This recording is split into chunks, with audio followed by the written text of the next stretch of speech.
Whew.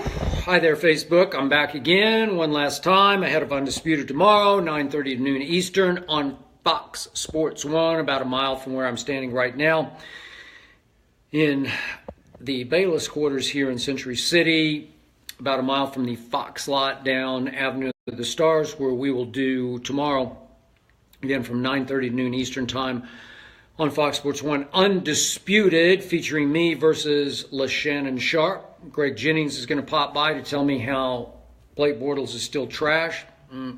Sorry.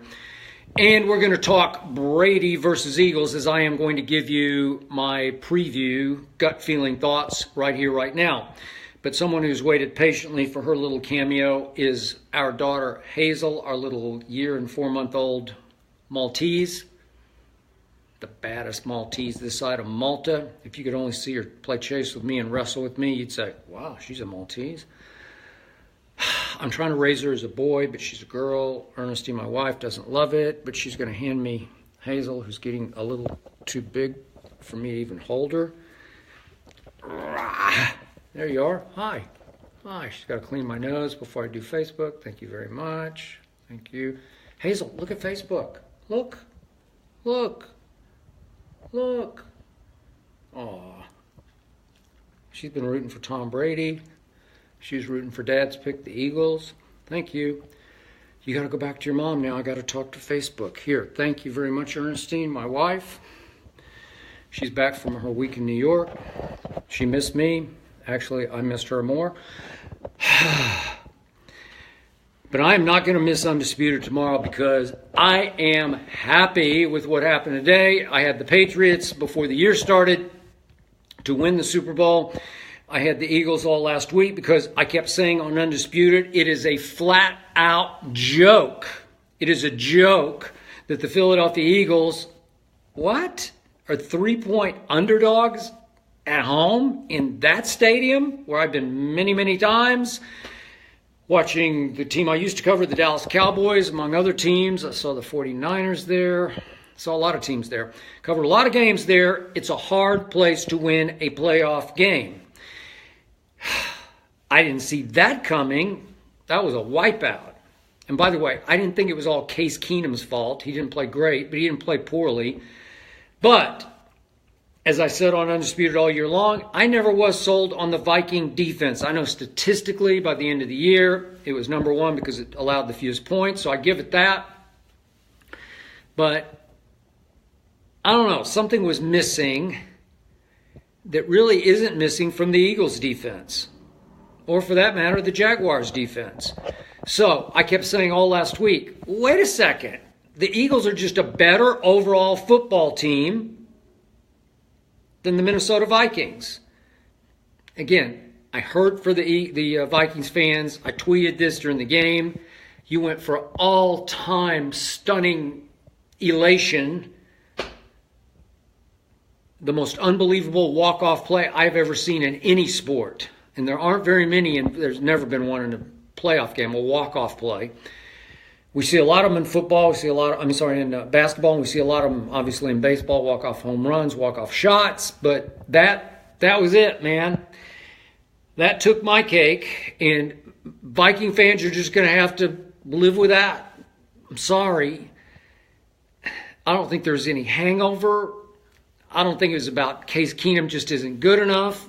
I think Case Keenum's better than Sam Bradford. I'm a University of Oklahoma fan, as many of you know. I watched every snap Sam Bradford took in college, and I never loved him. And I just don't think he's better than Case Keenum. Never was the biggest Teddy Bridgewater fan at Louisville. It's been okay, pretty good. Is he better than Case Keenum? Does he have that spark? Case Keenum had a great year, 22 touchdowns, 7 interceptions, threw for 300 in his first playoff start against pretty good Saints defense that rose up to 10th in the league at the end of the year in scoring defense. Obviously, I bleed for Marcus Williams. If you're watching out there right now, Marcus, hang tough. It was just a crazy, inexplicable decision. But you got to get up and get over it. And I have no idea what Marcus was doing. But it took that play for the Vikings to survive. And I still don't know how it happened, but it happened. And I'd picked the Saints going into the playoffs just because they had beaten Nick Foles at the end of the 2013 season, 26-24 on a walk-off field goal at Philly. So I thought maybe Drew Brees with that defense and his new running game. We had, hope you saw it, Alvin Kamara was on Undisputed on Friday. What a great kid he is. He's a live wire. Really enjoyed him. And I enjoyed watching him, so I gave the Saints a little better chance. So the Vikings got their elation and predictable deflation because they got decleated today in Philadelphia. It was just a complete wipeout. Do you realize, I tweeted this, Nick Foles' offense had 403 yards after 3 quarters against that vaunted Mike Zimmer number 1 ranked defense of the Vikings. Nick Foles' offense through 3 quarters was 8 out of 10 on 3rd down. That's unfathomable against that defense, but he did it. And I kept saying all last week, if you watched Undisputed, Nick Foles is better than Vegas has given him credit for. I mean, think about this. Nick Foles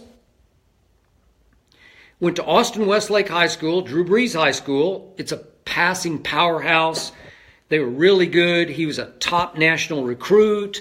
He committed to Arizona State. Then he switched to Michigan State, went up there, didn't like it, went back to Arizona, not Arizona State. And he was sensational in the Pac, whatever it was then. Was it 12 yet? I think it was. But his last year at Arizona, he threw for 4,000 yards. And if he hadn't been in that loaded draft that year, man, it was Andrew Luck and RG3. Tannenbaum,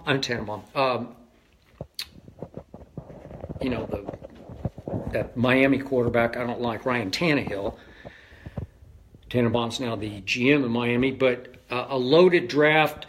I could just go down the list. Brandon Weeden was in there, and yet some people were making the case that Nick Foles should be a first round, like a late first round pick. Some people made the case before that draft that Nick Foles might be the best quarterback in that draft.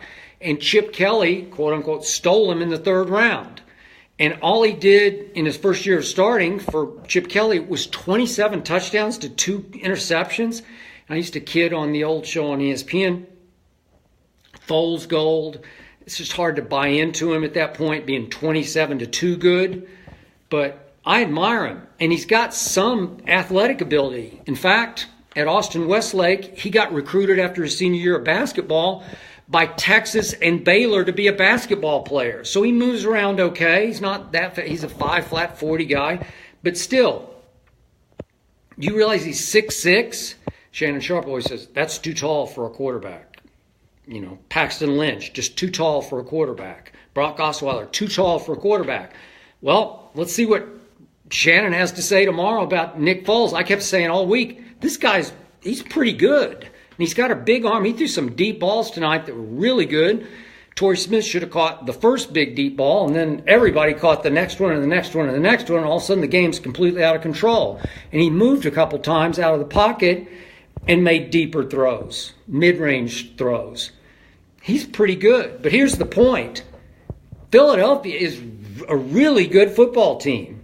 The offensive line is underrated. I know they lost Jason Peters, one of the better left tackles, but that big Vitae, I don't know. Every game I watched, I don't see anything go wrong over there.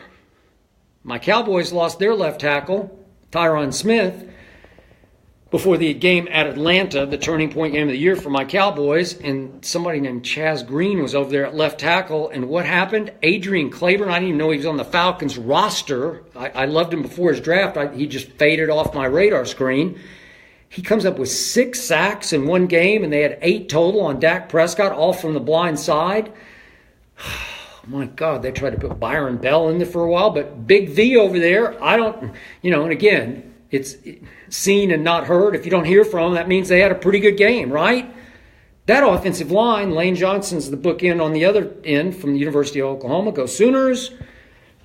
It's really good. It's veteran. It's savvy. He plays with an edge. And can they run the football? They're really good. I think they're second rushing in the league.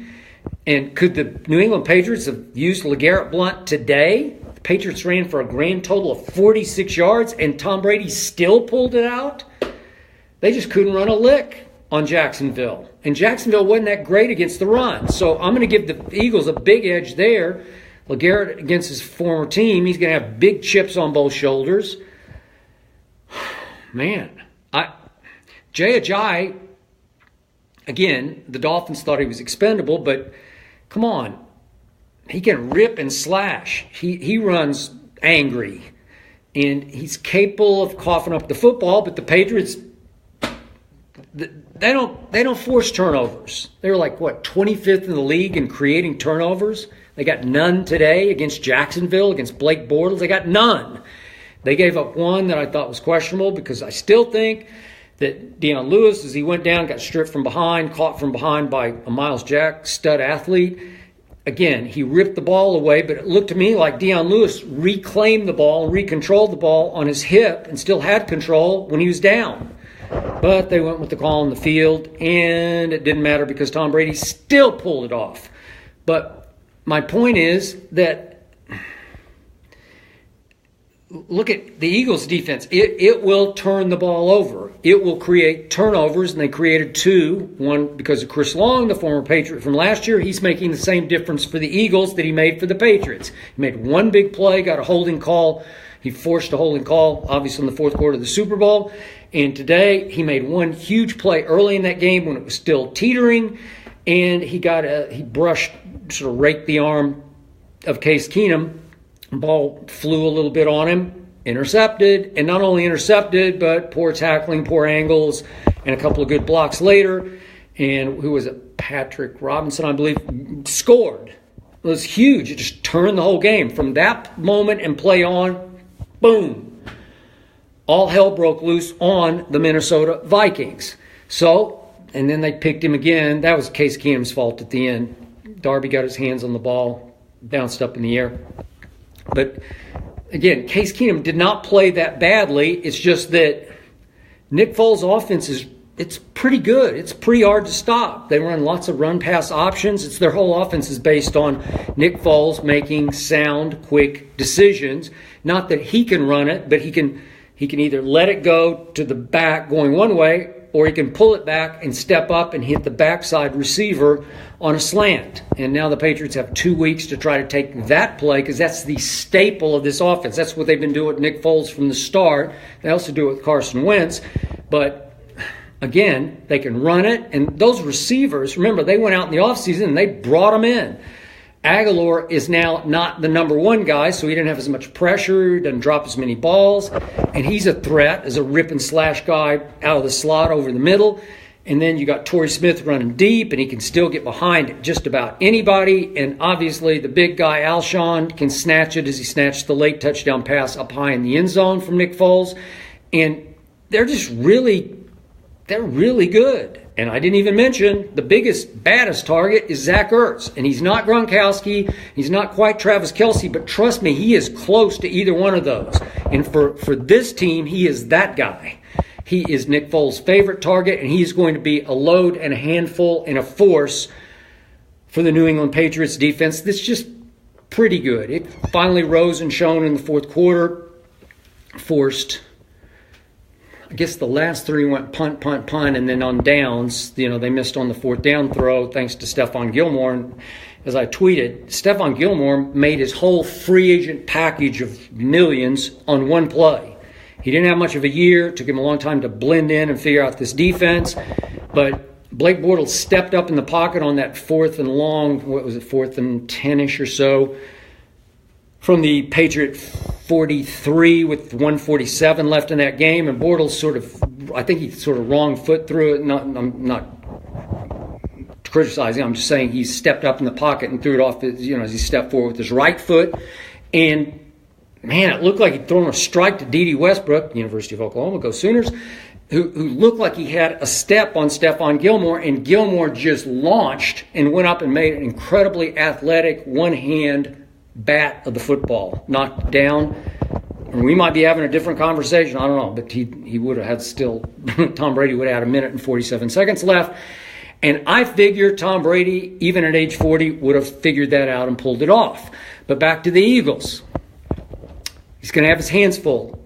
The Eagles can rush the passer better than the Jacksonville Jaguars can. Trust me on this. The one thing that was overrated about Saxonville, they don't rush the passer that great.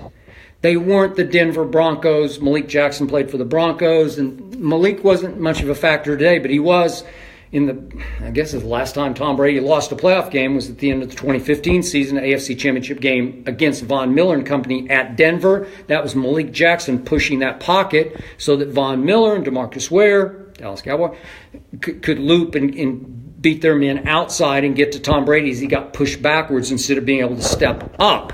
And Malik Jackson couldn't do that today. Dexter Fowler had a couple of nice rushes. Miles Jack had one terrific blitz right up the middle and just nailed Tom Brady. Brady took some shots today, but he wasn't overwhelmed by the pass rush the way he was that day in Denver from Von Miller especially. So this is going to be a different beast this time. Philly can rush the passer from lots of angles with lots of edgy, sort of veteran, crafty, savvy pass rushers coached by Jim Schwartz, who coaches them to have edge.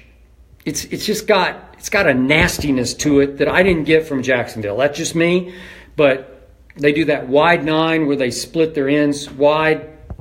And even that kid, Derek Barnett from Tennessee, he had a big sack today. It's just, and forced fumble? Yeah, forced the fumble. And that's another turnover for Case Keenum. But they force fumbles. They're going to knock the ball free, and they come from everywhere. Fletcher Cox, and I can just go on and on. And they're deep with pass rushers, and they have a fierceness to them. They have a physical edge to them I just didn't get from Jacksonville. So the challenge ratchets it up a little bit for the offensive line, not a little bit, a lot, to protect Tom Brady. If you can't, you can't win. And that whole front seven, it's veteran toughness. Jacksonville brought elite young athleticism, but that brings me, by the way, to my random thought on Jalen Ramsey. I will guarantee you, Jalen Ramsey, I will guarantee he will not play in the Super Bowl. I guarantee it. You can take that to the bank. You can print it, publish it, post it. I guarantee Jalen Ramsey will not play in the Super Bowl. Just a thought. But the Eagles are playing this Super Bowl, and their back four, again, maybe not the elite athleticism of Jalen Ramsey. I have nothing but respect for the way he can play the game as the next potential Deion Sanders from Florida State. But in Nashville, Tennessee, home of Vanderbilt University, the best school in America by far. But that back four with Darby, Malcolm Jenkins, and company, they're just veteran savvy. They're usually in the right place at the right time, playing the right defense, and they'll be tough on Tom Brady. If he has time, he will have success. I'm not sure he's going to have quite as much time. And now Chris Long's returned to wreak some revenge on the Patriots. Not that he cares, but he said, I don't want to play a few snaps a game. I want to be a starter. So he got his snaps and he got his money. Howie Long's kid, God bless. Seems like wherever he goes, good things happen. And maybe he will make good things happen in this Super Bowl. Obviously, I'm already leaning Patriots because I picked him before the season started. But Nick Foles is really good. That football team is really good. The kicker's pretty good. The punter is pretty good. The coaching staff has grown on me. I wasn't that sold. I've always been sold on Jim Schwartz. I wasn't that sold on Doug Peterson. But here's the point. Shannon Sharp he's got that lame nickname. I don't even get it. Walk it to him wins. I have no idea what that means. It makes me wince, the nickname does. But whatever. You can see me go at it with Shannon Sharp, the Hall of Famer, tomorrow, 9:30 to noon Eastern Time on Fox Sports 1. And by the way, tomorrow, along with Shannon's got backup tomorrow. I mean, big backup. Snoop Dogg, the Snoop Dogg, is back again on Undisputed. He said before it's his favorite show on television, and he's going to join us probably in our last, I assume it's our last hour. Not sure about that. You never know about Snoop, but when he comes, he'll be there, and he always shows up, and he will show out. And we will ask him about Tom Brady. He's performed in Foxborough before, so I think he knows Kraft. He'll have a deeper feeling about Brady and what he's accomplished. And we're going to get into all of my themes. Brady's playing better now at age 40 than LeBron James is at 33. LeBron's showing his age on defense and in second halves, especially lately. And Tom Brady looks like he's 40 going on 24, right? I mean, have you seen any drop-off? Was Bob Kraft not right to force Bill Belichick's hands and make him trade a young quarterback that he was starting to consider like a son in Jimmy Garoppolo? According to the ESPN story and my sources and what I thought all along is Bob Kraft said, I'm sorry, he's got to go. And unfortunately for Robert Kraft, he should have let his son make the trade as sort of a quasi-GM of the team, president of the team. And he left it in his football operations manager's hand, and that's Bill Belichick. And Bill Belichick gave away Jimmy Garoppolo for a second-round pick to San Francisco. He argues, well, I knew they were going to cut Brian Hoyer and that he would come to us as kind of quote-unquote part of the deal. Now, you could have gotten a lot more from Cleveland for Jimmy Garoppolo. You could have gotten a first and, who knows, maybe a first and a second for Jimmy Garoppolo. But he wanted him to be somewhere other than quarterback hell in Cleveland. He wanted him to be in San Francisco, where he could be with a Kyle Shanahan that Bill Belichick is already starting to love like a son. According to the ESPN magazine piece, Seth Wickersham, they spent 4 or 5 hours together at the Combine going over why Atlanta fell in the second half. You know, what did Kyle Shanahan do wrong against Bill Belichick's defense? I don't know why Belichick would give him all the secrets, but because at some point you'd think you'd have to play against him. And yet it looks like Bill Belichick was sabotaging the Patriots' future because he didn't like having his hand forced because he wanted to go forward with Jimmy Garoppolo.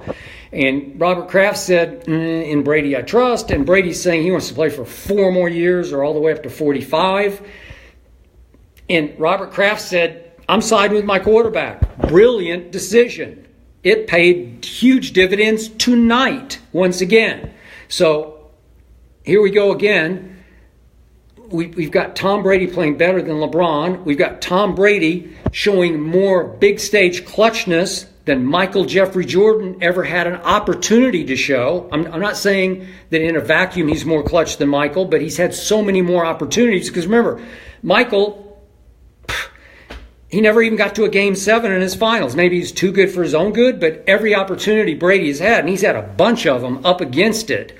Long odds, fourth quarters against the St. Louis Rams in that first Super Bowl, in the shootout against the Carolina Panthers in the second Super Bowl. Go look at all the third downs Brady converted in those 2 games to set up, obviously, the long-distance field goals, 40-something yard field goals by Adam Vinatieri to win those 2 games.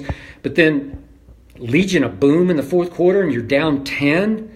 You throw for 124 in the fourth quarter against that Seattle defense, 13 out of 15. And then Atlanta, you're obviously down 28-3, but you go into the fourth quarter. And in the fourth quarter in overtime, you throw for 246 and 2 touchdowns. I mean, it's crazy clutch. And then today, you're down 10 to Jacksonville. And I know a lot of people out there, because I bumped into a lot of them over the last 2 days, rooting like mad for Jacksonville to end the dynasty. Get rid of Tom Brady, get him out of our sight. We're sick and we're tired of Tom Brady.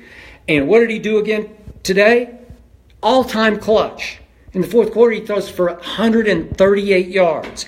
And he finally did get a little help from his defense, but he didn't get any help from his running game. He didn't get any help from his receivers. Occasionally, he had big drops. Gronk had a big drop in the first half. Brandon Cooks had a huge drop in the second half. And even James White had a ball hit him right in the hands. And he should have caught it, hung on to it. He did not, although it was a pretty good defensive play. But the ball should have been caught. That's how great Tom Brady was today to overcome that. And then the turnover that I think shouldn't have been, but it was a turnover, so they even lost the turnover battle. Jacksonville had none. Blake Bortles played like Eli Bortles. You had the Tom Coughlin hex going on Tom Brady. Tom Brady's had nothing but trouble against Tom Coughlin, especially in the 2 Super Bowls that Eli beat him in. And it looked like it was Eli Bortles because Blake Bortles was sensational today. Threw for almost 300 yards. bunch of third down conversions. I think they had 6 total, but Brady was only 3 of 12, or the offense 3 of 12 on third down. All the big throws, clutch throws, the late one to Danny Amendola along the back line of the end zone. It's just vintage Brady. He's getting better with time. It's like Tom versus Time is the documentary that's coming out, but Father Time's losing to Tom Brady. I'm going to knock on wood here because I don't want to jinx him to get hurt. But, I mean, anybody can get hurt at any time, but he's got this new approach with his trainer of the last 4 or 5 years that they work on pliability, on elasticity, long muscles, not short, powerful muscles, because the short, powerful muscles, under pressure, when they get hit, they tighten and they clench and they break. And bad things happen, and Brady flows with the hits. He took a shot from Miles Jack today, and he's incredible. And I haven't even mentioned, as I wind down here, that he had 10 stitches in the hand, because I don't care. Shannon Sharp said the other day on Undisputed, it was fabricated. They're just trying to create some new storyline for Tom Brady. What does he need a storyline for? To make Jacksonville prepare for Brian Hoyer? To plant seeds of excuses in case he loses to Jack? Come on. He's already won 5 Super Bowls. To create sympathy for Tom Brady? Why? He's playing in his 7th straight AFC Championship game. Who needs sympathy? He doesn't need anything. Just give him a football, let him throw it. I don't care if he had 10 stitches in his hand. Was it distracting to him? Sure. In the end, it just doesn't matter. He's Tom freaking Brady. He's so much better than Aaron Rodgers. It's laughable. It's like the point spread last week, the Eagles underdogs at home. It was laughable to me, and it's laughable that people keep coming on Undisputed trying to make a case that Aaron Rodgers is still better than Tom Brady. Really? He's won 1 Super Bowl in his life, and it seems like it was 15 years ago, and since then he's 5-6 in the postseason with 2 home losses. I don't know. Come on. So at some point tomorrow, somebody on Undisputed has to give in to me and back off and say, you know what, you're right about Brady. He deserves unqualified validation. I mean, he is the assassin in sheep's clothing. I get you. I hear you. He's that, oh, shucks, gee whiz, nice man down the street with the kids, and he posts the lame pictures on Instagram and Facebook. Awkward sort of pictures with his kids. Okay, he's got that side to him, and a lot of the debaters on Undisputed just can't live with that, because that's not how a cool quarterback's supposed to act. Well, is that how a cool quarterback's supposed to play? Really? Come on. I mean, I was flashing back today just to frame my career. Nathaniel Hackett was on the sideline calling plays for the Jacksonville Jaguars. His father, Paul, was there, probably in the press box. I assume they never showed Paul, but Paul, I've known forever and ever, back to his days at USC when I was here in Los Angeles, the Los Angeles Times, right out of Vanderbilt, and we got to know each other and did some pieces with him.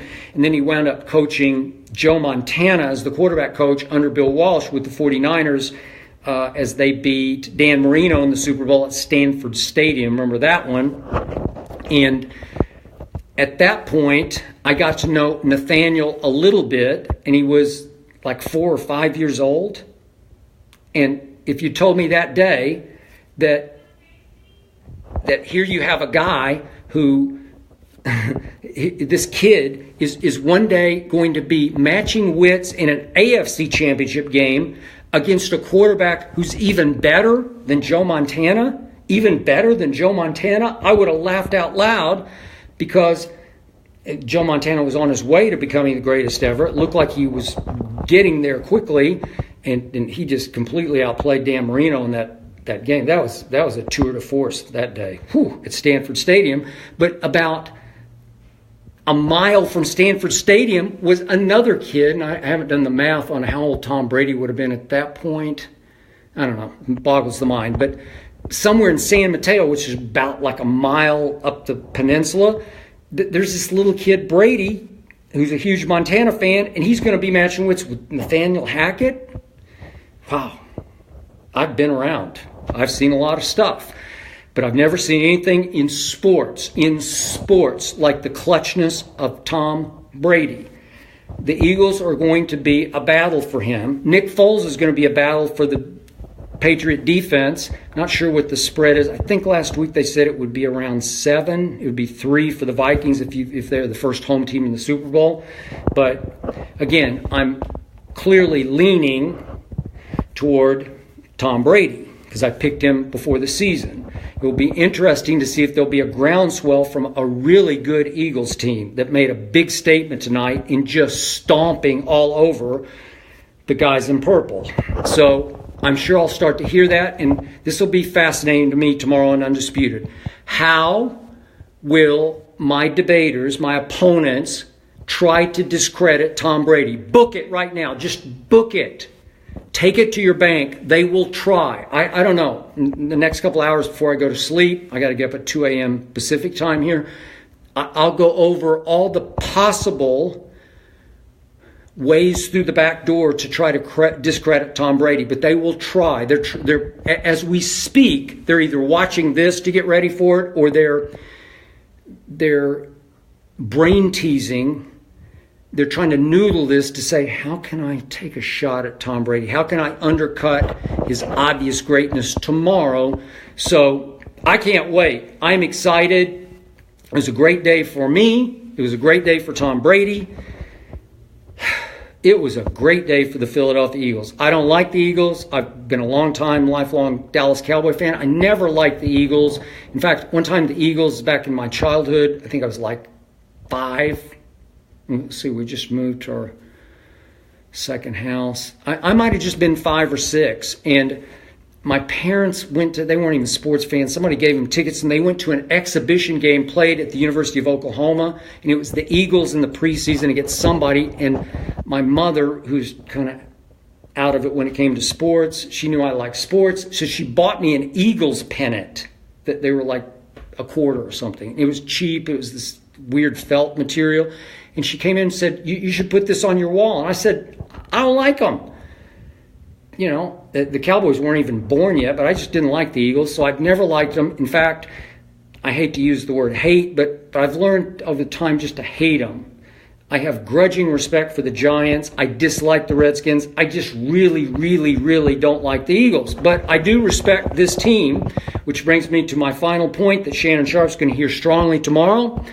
I'm sorry, but walk it to him, Wentz, or whatever the hell his name is, nickname, he's not the MVP. I mean, they just plugged in Nick Foles, and look what happened. In fact, I think he played better football than Carson Wentz. I'm not saying he's better. Not saying somebody accused me of that on Friday. Oh, Seth Joyner, another foolish Eagle. Oh, but he was saying, oh, you tweeted that Nick Foles is better than Carson Wentz. Never said that, won't say that. But in this system, you put him in there, and was he not effective tonight? He was sensational tonight. So he can do exactly what Carson Wentz can do, and maybe even a little cleaner. He doesn't take as many chances as Carson Wentz. Carson Wentz got a bigger arm and obviously more athletic. He can do more things. But Carson Wentz had a really rough first year. Dak Prescott did not have a rough first year. He had a great first year. Dak struggled this year because he had nobody who could get open, and his offensive line was extremely overrated, and he didn't have Zeke for 6 games. So, okay, I get that. But now you plug in Nick Foles down the stretch, and he pulls off the rest of the game. He made a huge 3rd and 8 throw to save the game at the Rams. Remember, that was the game Carson got hurt in. Get well soon, Carson. Love and respect you. But look what he did. Then he struggled a couple of games, but he had some big games, and then his playoff games have been really good. So he'll be a handful for Bill Belichick's defense because Blake Bortles was a big handful today. So Carson Wentz disqualified from MVP. Tom Brady clearly was the MVP of this league, even at age 40. People hate him. They resent him. They're jealous of him. Brady hate. Will be waist deep tomorrow at that debate table on Undisputed. I will look forward to seeing you then. I can't wait. It was a great day, man. It's going to be a great day tomorrow on Undisputed. Snoop, if you're watching, Look forward to seeing you tomorrow, Snoop Dogg. And by the way, one last quick thought. We had O'Shea Jackson Jr. on, son of one Ice Cube, who's often on Undisputed. And I'm not saying this for Ice Cube's sake or for his son's sake. I'm telling you straight from my heart. I said on Undisputed I was going straight to the theater after the show, and Ernestine and I did. And we saw Den of Thieves. And it was way, way, way, way better than all these lukewarm reviews that I read. It was really good. Extremely well acted, extremely well told, extremely complex chess match of a heist battle between sort of bad guy cops and kind of good guy Den of Thieves. And O'Shea is tremendous in it because he plays the pivotal role in the story. So just a quick thought. I just thought it's 2 hours and 20 minutes, which is longish. My rule of thumb, my measuring stick is, did I ever look at my watch? Not one time. Tension built and built and built. There are 2 sensational shootouts and a flip ending. I don't know. I'm pretty hard to please, and I was highly entertained by the storytelling and the acting. Way to go, O'Shea. As your dad texted me and said, you got chops, acting chops. No acting on Undisputed, straight from the heart. It's as real as it gets. It's pure authenticity. And I will see you tomorrow at 9:30 until noon Eastern Time on Fox Sports 1. Good night, Facebook Live, and thank you, Tom Brady.